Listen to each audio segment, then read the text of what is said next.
लगभग होंगे 62 बच्चे होंगे और शिक्षक भी नहीं है और फिर भवन भी नहीं है। भवन नहीं है, जितने छात्र हैं उनके लिए भवन यहाँ उनकी कमी हो रही है, इसलिए हमको यहाँ बैठना पड़ रहा है।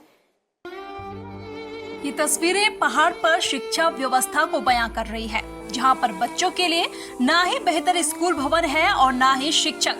बच्चे पढ़ना चाहते हैं, आगे बढ़ना चाहते हैं, अपना भविष्य बनाना चाहते हैं, लेकिन पहाड़ों पर लचर शिक्षा व्यवस्था उन्हें लाचार बना रही है। ऐसे में बच्चे शिक्षा मंत्री से गुहार लगा रहे हैं कि उन्हें भी बेहतर स्कूल और शिक्षा दी जाए। यहाँ पर 2 कमरे खराब हो चुके हैं, अभी उनके ऊपर से सरिया दिख रहे हो, कभी भी गिर सकते हैं। तो अभी हम उन क्लास में नहीं बैठ रहे, जिन क्लासों की हालत सही है उन्हीं में बैठ रहे हैं।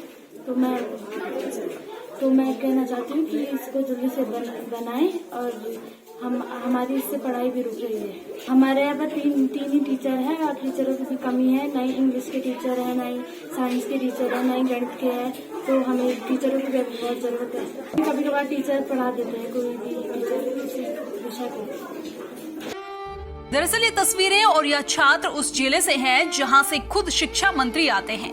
पौड़ी जिले के चौबट्टाखाल विधानसभा क्षेत्र के बिरोखाल ब्लॉक में राजकीय उच्चतर माध्यमिक विद्यालय देवीखाल कोठा और पूर्व माध्यमिक विद्यालय देवीखाल को मर्ज तो कर लिया गया, लेकिन बच्चों के लिए ना ही कक्षाएं दी गई और ना ही शिक्षक।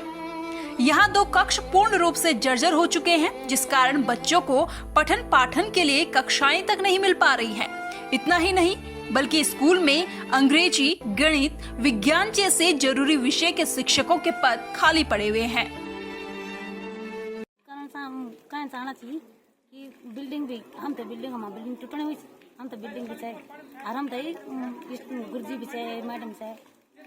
इनकी बड़ी मुश्किल से हम बड़ी मांग कर बड़ी मुश्किल स्टाफ आया है। 2 मैडम एक गुरुजी चल गई, ये मैडम तो गणित वाली मैडम 3-4 महीने होंगी। अब वो बच्चा मतलब गणित नहीं पढ़ना चाहिए। अब 2 गुरुजी एक गुरुजी मैडम आजकल चल गई। ये हम परेशान से कि हमारा बच्चे भविष्य खराब होना। शिक्षकों के संबंध में इसलिए बोलना पड़ रहा है कि ये जो विभागीय स्थानांतरण ये तो लगा रहता है, होता रहता है, परंतु हमारे यहाँ पे क्या होता है कि स्थानांतरण तो होता है, लेकिन स्वतः ही यहाँ पर फिर टीचरों की नियुक्ति नहीं हो पाती है। उसके लिए हमें स्वयं ही संघर्ष करना पड़ता है। तो कभी हमें पौड़ी तक भी गए हम इस विषय में। फिर यहाँ पे 4 नए शिक्षकों की नियुक्ति हुई। उसके बाद फिर ये दोबारा से 3 शिक्षक जो है उनका ट्रांसफर कर दिया गया है और करीब एक गणित के जो टीचर है उनको तो 4 महीने से ऊपर हो गया, तो उनकी जगह में कोई नई नियुक्ति नहीं हो पाई और हम लोगों को बार बार बोलना पड़ता है। उसके बावजूद भी यहाँ पर कोई ध्यान नहीं देता और मुझे लगता है कि उत्तराखंड बनने से शिक्षा के स्तर में सबसे ज्यादा जो असर यहाँ पे गिरावट जो शिक्षा पे सबसे ज्यादा असर हुआ उत्तराखंड बनने के बाद। यूपी के समय में शिक्षा व्यवस्था सही लगती थी, स्वतः ही टीचर अगर ट्रांसफर हो रहा है तो स्वतः ही दूसरा टीचर पहुंच जाता था। आज अभिभावकों को संघर्ष करना पड़ रहा है कि टीचर लाओ। हमारे बच्चों की पढ़ाई का स्तर गिरता जा रहा है। स्कूल के प्रधानाचार्य ने स्कूल के कक्ष जर्जर होने और स्कूल में शिक्षकों के रिक्त पदों को भरने के लिए कई बार उच्च अधिकारियों को पत्राचार भी किया, लेकिन अब तक स्कूल में शिक्षा के हालात नहीं सुधर पाए। वहीं खंड शिक्षा अधिकारी की माने तो बच्चों के पठन पाठन के लिए नई भवन बनाने की कार्रवाई की जा रही है। बिल्कुल सर, यहाँ टीचर अभी स्थानांतरण में यहाँ से 3 टीचर गए हैं, गणित, विज्ञान और अंग्रेजी के। अब सर हम यहाँ 2 ही टीचर उपलब्ध हैं, हिंदी के टीचर और मैं सामाजिक विज्ञान की। और सर बहुत दिक्कत हो रही है गणित, विज्ञान और अंग्रेजी के विषयों को कवर करने में। हमसे जितनी कोशिश हो रही है सर हम उतनी कर रहे हैं। छात्र संख्या भी यहाँ बहुत ज्यादा है, लेकिन हमारा यही आपसे निवेदन होगा कि अगर आपके माध्यम से प्रशासन के द्वारा अगर हमको गणित, विज्ञान और अंग्रेजी का टीचर मिल जाए तो सर ये बच्चों की पढ़ाई की समस्या सुलझ जाएगी। इसमें हमारे विभाग के द्वारा समग्र के अंतर्गत 3 कक्षा कक्ष स्वीकृत कर दिए गए हैं, जिसकी कार्रवाई गतिमान है। साथ ही मुख्यमंत्री घोषणा के अंतर्गत भी इस विद्यालय के लिए 2 अतिरिक्त कक्ष स्वीकृत हो गए हैं, जिसकी कार्रवाई शासन स्तर पर गतिमान है।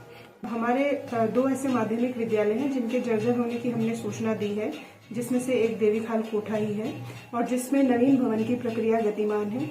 जिलाधिकारी महोदय के दिए गए निर्देशों के क्रम में हमने सभी विद्यालयों को यह निर्देशित किया है कि कोई भी ऐसा जर्जर भवन जहां बच्चों की सुरक्षा को खतरा हो वहां पे विद्यालय संचालित नहीं किए जाए।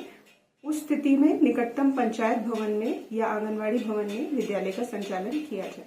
विषय में मुख्य शिक्षा अधिकारी को हमने पत्र के माध्यम से सूचित कर दिया है और निदेशालय स्तर से भी आदेश कर दिए गए हैं कि सभी मुख्य शिक्षा अधिकारी ऐसे विद्यालयों में जहां पदों की रिक्ति ज्यादा है वहां पे गेस्ट टीचर्स को शीघ्र अतिशीघ्र भेजे जाने का उन्हें निर्देश निदेशालय से प्राप्त हो गया है।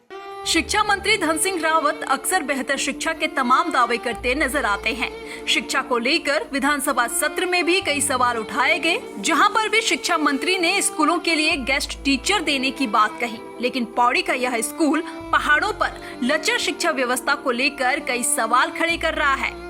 इस रिपोर्ट को लेकर आपकी क्या राय है, कमेंट करके जरूर बताएं। साथ ही ऐसी अन्य खबरों के लिए चैनल को YouTube पर सब्सक्राइब और Facebook पर फॉलो करें।